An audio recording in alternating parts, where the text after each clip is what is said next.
do Senhor, amados, tudo bem? Capítulo número 4 e 5 e 6 de Levítico. Estamos aí com o terceiro livro da Bíblia, lendo a Bíblia toda em um ano. Então, como eu já havia falado para os irmãos, o livro de Levítico, ele é tão rico em conteúdo, que se fosse para eu falar só de todo o conteúdo aqui, de versículo por versículo, se eu fosse falar de cada um dele, eu levaria mais ou menos aqui 1 hora cada capítulo. Então a gente está fazendo assim, um enxugamento mesmo, um resumo bem cru, né, do que é cada passagem. Lembrando que, assim como o tabernáculo, Levítico, né, vai falar sobre os sacrifícios e sobre os holocaustos feitos no tabernáculo.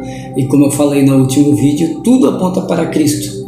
Então, vamos lá? Capítulo de número 4, você que já leu 4, 5, 6, nós vamos ver então algumas curiosidades aqui.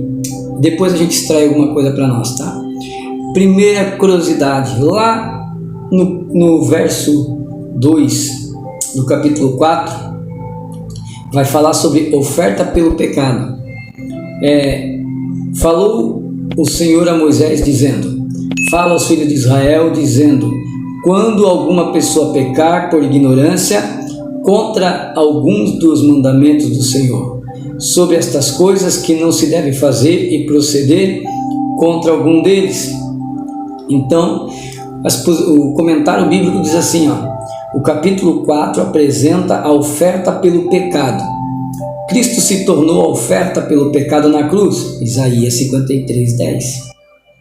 As palavras por ignorância neste versículo indicavam que uma pessoa, independente de seu conhecimento da palavra de Deus, não poderia de fato saber o que é realmente o pecado. Isso é humilhante e confortante. Revela que a eficácia da expiação de Cristo pelo pecado não é medida pela consciência do homem sobre o pecado, mas sim pela avaliação de Deus sobre isso. Ao acreditar neste fato, o coração se enche com a paz divina. Então, quando a pessoa ela pecava, ou mesmo quando ela não pecava, o sacrifício ele era válido somente se a pessoa tinha que ter fé que Deus estava perdoando ela. Então, mesmo inconscientemente, se ela pecasse, ela teria que fazer um sacrifício, tá? Outra coisa que chama atenção também do capítulo 4 é no versículo 3, diz assim, se o sacerdote ungido pecar contra escândalo do povo, oferecerá ao Senhor pelo seu pecado que cometeu um bezerro sem defeito para expiação do pecado. Ou seja, no holocausto, a ausência do pecado da vítima era transferida para o adorador. Já na oferta pelo pecado, a pecaminosidade do pecador era transferida para a vítima, né? Então, ou seja, quando a pessoa fazia o holocausto, quando ela colocava a mão sobre a cabeça do holocausto do cordeiro, né, os pecados eram transferidos para o holocausto. Já quando a oferta era pelos pecados, a pecaminosidade do pecador agora é transferida para o cordeiro, tá? Verso 4 também diz assim, e trará um bezerro à porta do tabernáculo do testemunho perante o Senhor, e porá a sua mão sobre a cabeça do bezerro, e a degolará perante o Senhor. Lembra que a gente falou? O pecado por ignorância é cometido constantemente na atualidade, tanto pelo pregador como pelas pessoas, por não terem um entendimento da cruz. Milhões fazem de outras coisas objeto de sua fé, o que com efeito coloca-os em uma posição de cometer o pecado de adultério espiritual. Livro de concordância, Romanos 7, verso 1 e 4. Embora este pecado, ao menos na maioria das vezes, seja cometido por ignorância, ainda é pecado diante de Deus. E realmente um pecado comprovado. Sabe aquela história assim, ó? Ah, mas Deus não leva em conta a ignorância. A gente está vendo aqui que Deus leva em conta a ignorância, sim. Porque a hipergraça diz que Deus não, se você não sabia, Deus não se importava, né? Só que na antiga aliança, mesmo se a pessoa não soubesse que ela estava pecando, teria que fazer oferta, teria que passar pelo pecado, pelo holocausto expiatório, senão essa pessoa ia pagar um preço caro, tá? Outra coisa é lá no verso 6 do capítulo 4. E o sacerdote molhará o seu dedo no sangue e aspergirá daquele sangue 7 vezes perante o Senhor diante do véu do santuário. Ou seja, o sangue era aspergido sobre o altar do incenso 7 vezes, o que indica uma purificação completa e plena proporcionada por Cristo. 7 é o número de Deus para a completude e a perfeição. Glória a Deus. Outra coisa também que dá para falar, ainda do capítulo 4, é o versículo de número 7, que vai dizer assim, ó: e o sacerdote também porá daquele sangue sobre as pontas do altar do incenso aromático que está perante ao Senhor no tabernáculo do testemunho, e jogará todo o restante do sangue do bezerro ao pé do altar do holocausto que está à porta do tabernáculo do testemunho. Ou seja, a eficácia do sangue aplicada na ponta do altar do incenso está unicamente apoiada no fato de que um holocausto inteiro já foi oferecido no altar de bronze, o que significa que tudo depende disso. Na redenção do transgressor, o sacerdote fazia tudo, o homem nada. Este parava, olhava, escutava e acreditava. Essa ação hoje relacionada a Cristo na cruz assegura uma salvação consciente. Ou seja, também hoje você não precisa fazer nada para ser salvo. Hoje você apenas observa,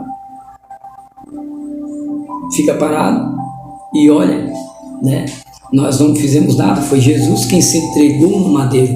Então você não precisa fazer oferta de expiação, não precisa fazer voto de tolo, não precisa fazer promessa, igual muitos tolos fazem promessas, não precisa nada disso. A salvação foi de graça, foi pela graça, aliás, não é de graça, porque custou o sangue de Cristo no Calvário. Tremendo, né? Outra coisa também que a gente pode ver foi lá no versículo de número 12, do capítulo 4 ainda. Enfim, todo bezerro tirarás fora do acampamento. Está falando de oferta pelo pecado. Enfim, todo bezerro tirarás para fora do acampamento, em lugar limpo, onde se jogam as cinzas, e o queimarás ao fogo sobre a lenha. Onde se jogam as cinzas será queimado. Ou seja, o cadáver do animal imolado não podia ser queimado sobre o altar de bronze, ao menos na oferta pelo pecado. Deveria ser lavado para um lugar fora do acampamento e queimado. Por quê? Porque quando o cristão peca, por pior que isso seja, ele não tem que voltar a ser salvo de novo. Na oferta pelo pecado, vemos o meio e a maneira pela qual é restaurada a comunhão. As cinzas indicam que havia ali foi consumido, e o que tipifica o nosso pecado, que é consumido por Cristo em sua obra sacrificial e expiatória na cruz. Confessados devidamente, nada fica desses pecados. Tremendo, né? Então, nada fica desse pecado no momento que você confessa. Por isso que a palavra diz assim: aquele que confessa e alcança a misericórdia. Glória a Deus. Agora vamos falar das leis. E o que a gente pode tirar aqui das leis? Do versículo 13 vai falar sobre as leis, né? Até o versículo de número 35. Versículo 21 diz assim, do capítulo 4: E tirará o bezerro para fora do acampamento e o queimará como queimou o primeiro bezerro. É expiação do pecado da congregação. Ou seja, embora a gordura tivesse que ser queimada no altar e o sangue fosse derramado em sua base, o cadáver do animal que se constituía a oferta do pecado deveria ser tirado do acampamento e queimado. O sangue indicava que o pecado foi expiado, e o cadáver queimado fora do acampamento indicava que todo o pecado já havia sido tirado, ou seja, não existia mais. É o que representava o corpo queimado. Quando ficava em cinzas, quer dizer, perante Deus esse pecado foi anulado, foi apagado. Benção, né? Também no versículo 24, ainda do capítulo 4, diz assim, E porá a sua mão sobre a cabeça do bode e o degolará no lugar onde se degola o holocausto perante o Senhor. É a expiação do pecado. Ou seja, assim era com todos, quer fosse um sacerdote, quer um príncipe. A culpa do pecado tinha que ser transferida para a vítima inocente, e isto era feito ao pecador. Impor as mãos sobre a cabeça da vítima, tudo isso tipificava a Cristo. Como dissemos, o holocausto, a perfeição da vítima passava ao pecador. Na oferta pelo pecado, o pecado do pecador era transferido para a vítima inocente, tudo tipificava a Cristo. Ou seja, Hebreus capítulo 7, 27. Benção, né, irmãos? Também, lá no versículo 28, ou se o pecado que cometeu lhe for notificado, então trará pela sua oferta uma fêmea das cabras, sem defeito, pelo seu pecado que tenha cometido. Ou seja, como é óbvio aqui aos olhos de Deus, pecado é pecado, independente de quem cometa. Tem que ser tratado, em essência, tratado da mesma maneira, se tiver sido cometido por uma pessoa comum, por um príncipe, por um sacerdote, ou mesmo por toda a nação de Israel. A única resposta ao pecado é a cruz.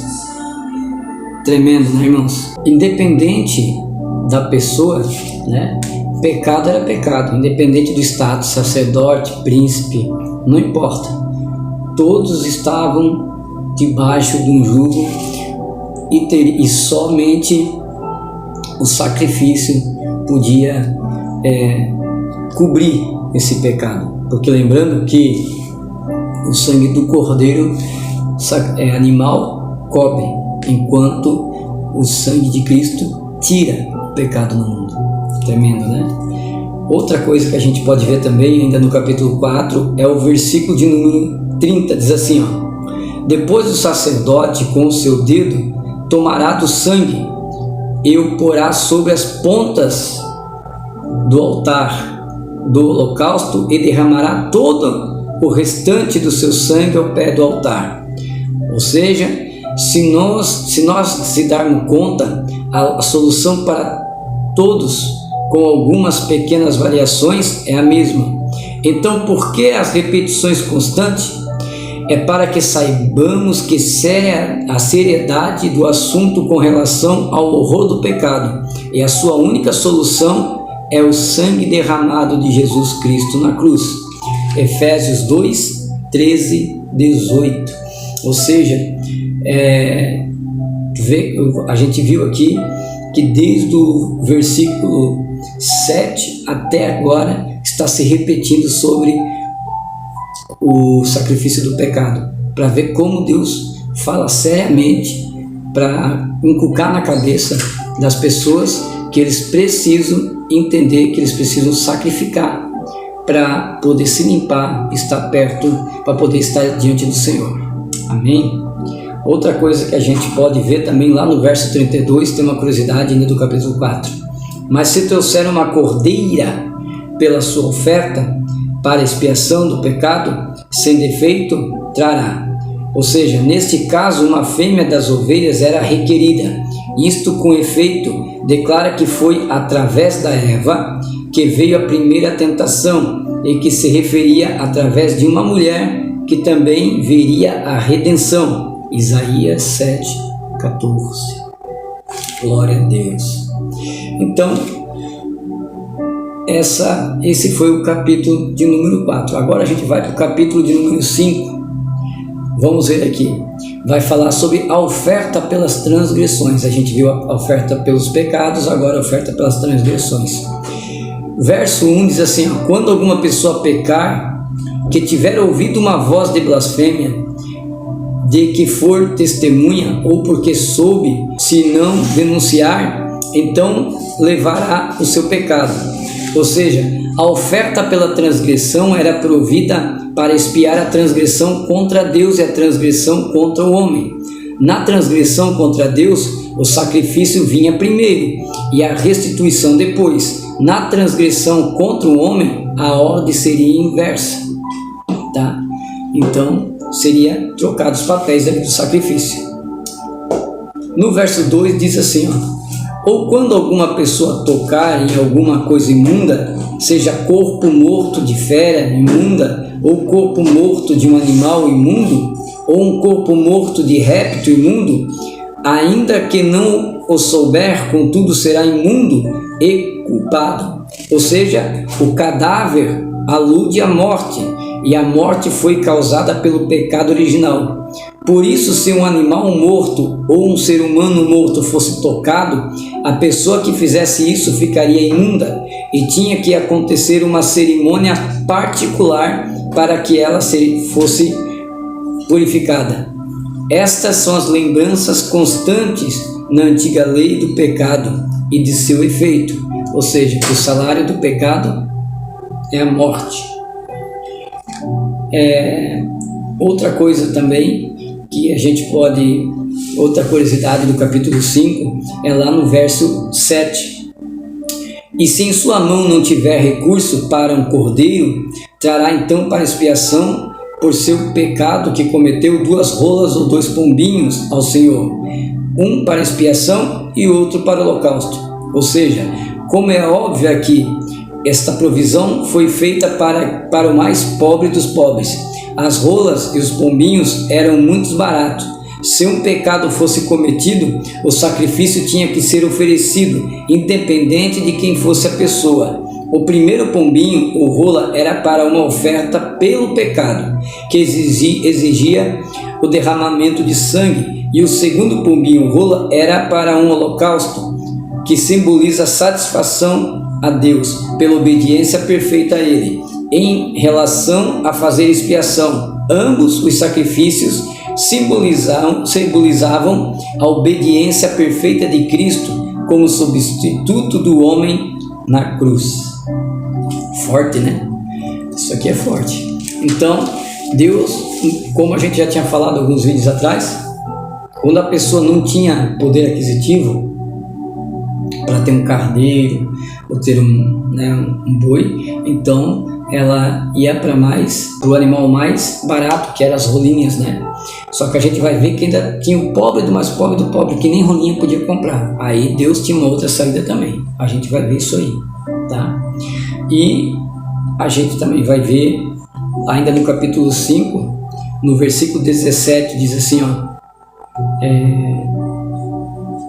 se alguma pessoa pecar e fizer contra alguns mandamentos do Senhor, o que não se deve fazer, ainda que não soubesse, contudo, será culpada e levará o seu pecados. Você viu isso aqui? Olha que interessante. Naquele tempo não tinha esse negócio, mesmo na ignorância. Se você pecasse, você tinha que fazer um sacrifício, mesmo você não sabendo que era pecado. Os pecados cometidos por ignorância terão o mesmo resultado negativo que os pecados cometidos de forma consciente, atualmente e até um grau maior. Isto se refere aos crentes que não entendem o papel da cruz enquanto a santificação, e desse modo tentam viver para Deus de maneira totalmente equivocadas e que se constitui pecado, porque tudo o que não é de fé em Cristo na cruz. Deixa eu repetir isso aqui, de maneira totalmente equivocada. O que se constitui pecado, porque tudo o que não é de fé em Cristo e na cruz é pecado. Ou seja, tudo que não é de fé em Cristo na cruz é pecado, tá? Romanos 14, 23. O que ele quer dizer aqui? Ou seja, tem muita gente que tem mais fé num copo d'água ungida do que Cristo, é pecado, é idolatria. Tem gente que tem mais fé num pregador do que no próprio Cristo, é idolatria. Então, tudo que você bota fé, às vezes você bota fé numa pessoa, às vezes você bota fé até na força do teu braço, é pecado, tá? E a gente vê muitas pregações hoje trazendo aí para o egocentrismo, evangelho egocêntrico. Você é especial, Deus te levantou para vencer, acredita em você, não sei o que. Então, irmãos, a Bíblia diz que o homem ele é falho, nós somos pecadores. O próprio apóstolo Paulo diz assim: o homem que espera nessa terra ou em si mesmo, ele é o mais miserável, o mais pobre de todos os homens. Então, nós não temos nada para oferecer a Deus. A Bíblia diz que foi Ele quem nos amou primeiro, pela misericórdia. E nós vivemos uma geração que quer se igualar a Deus ou quer estar um pouquinho abaixo do que Deus. Não. A geração de hoje, né, que quer uma fé micro-ondas, que em 30 minutos quer resolver o problema, ela quer diminuir para Deus crescer. Mas não é isso que a Bíblia diz para você. Quem disse que diminua eu para que ele cresça foi João Batista. Jesus não quer que você diminua para que ele cresça. Jesus quer que você morra. É forte isso. A Bíblia não quer que você diminua, a Bíblia quer que você morra. Jesus disse que a semente que não cair no solo sozinha e não morrer, esta não vai germinar, não vai gerar semente e não vai dar fruto. Jesus disse em João 5,25 que haverá um tempo, já chegou, que somente os mortos ouvirão a voz de Deus.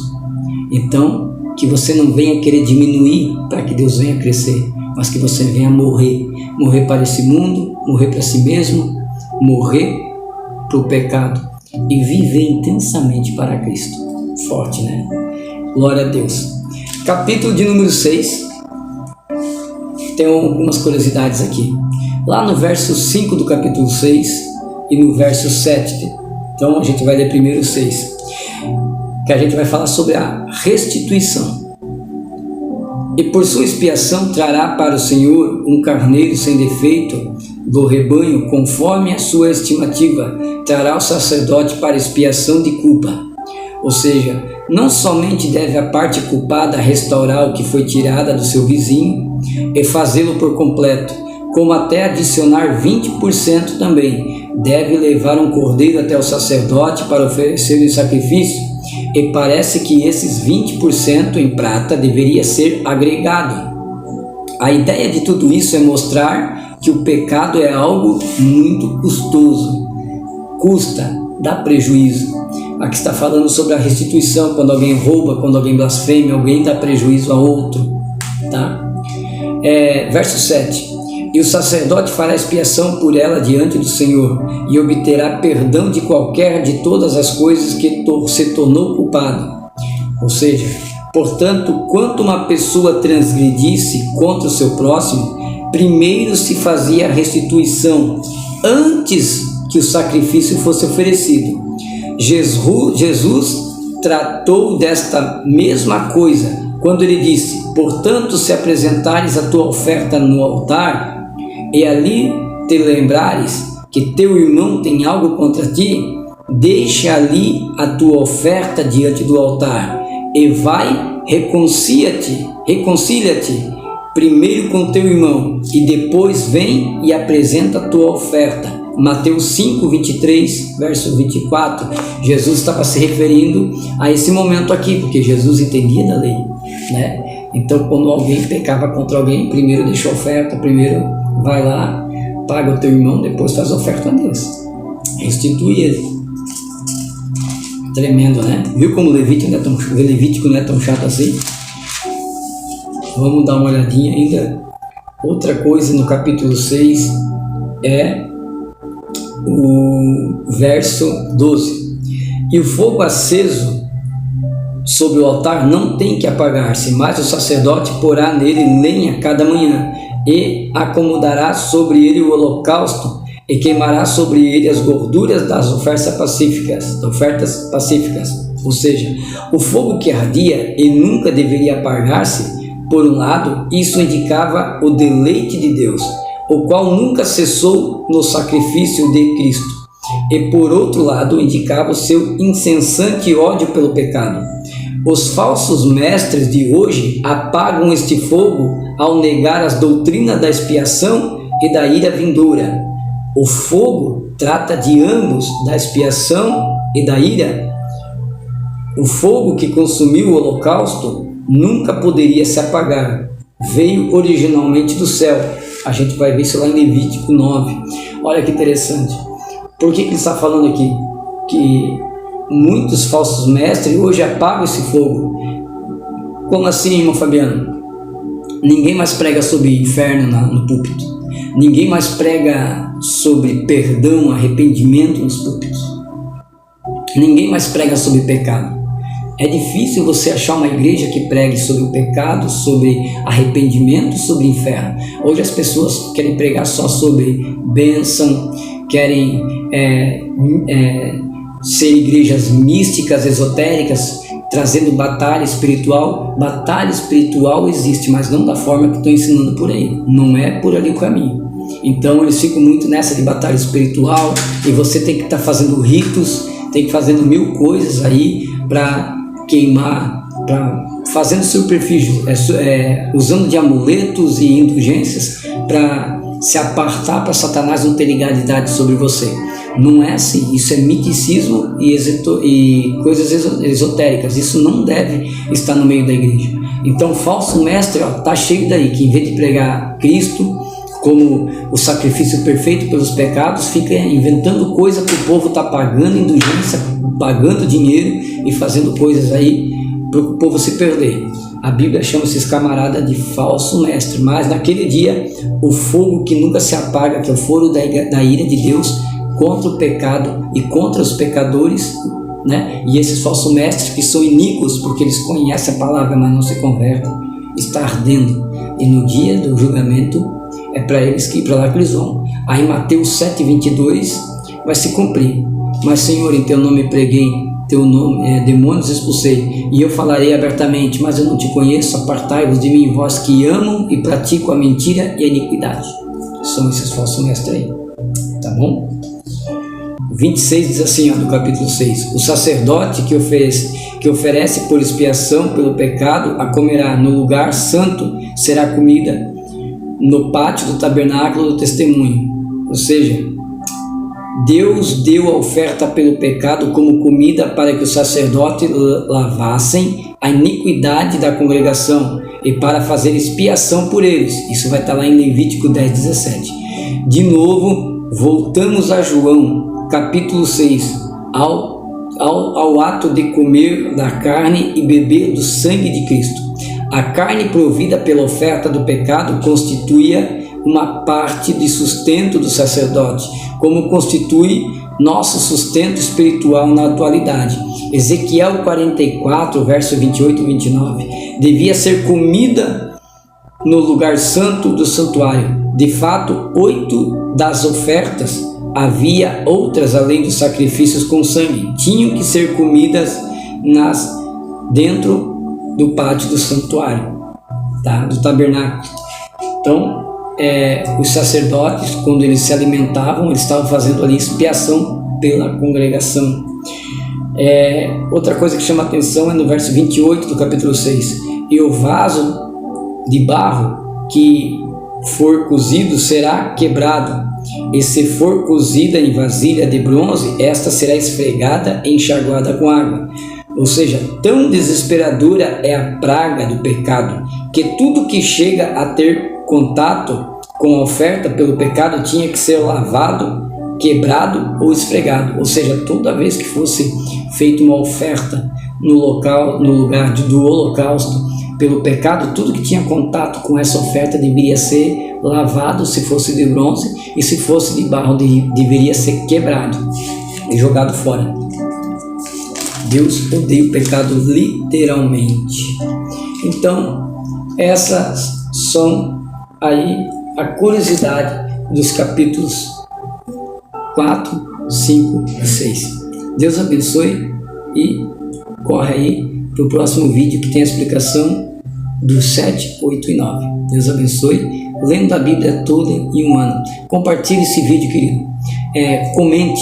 Quando você comenta aqui, não só compartilha, mas quando você dá like ali, você aperta o joinha, quando você comenta embaixo, o YouTube entende que as pessoas estão vendo, então eles sobem para cima o vídeo, ou seja, quando alguém vai pesquisar, ele aparece mais fácil. Se não tiver comentário, você pode ver, você pode pesquisar Devocional da Graça no YouTube. Não vai aparecer meu canal, vai aparecer um monte de coisa. Por quê? Porque tem pouco comentário. Então, comenta alguma coisa ali, ou coloca teu nome em oração para a gente estar orando, ou faça qualquer coisa.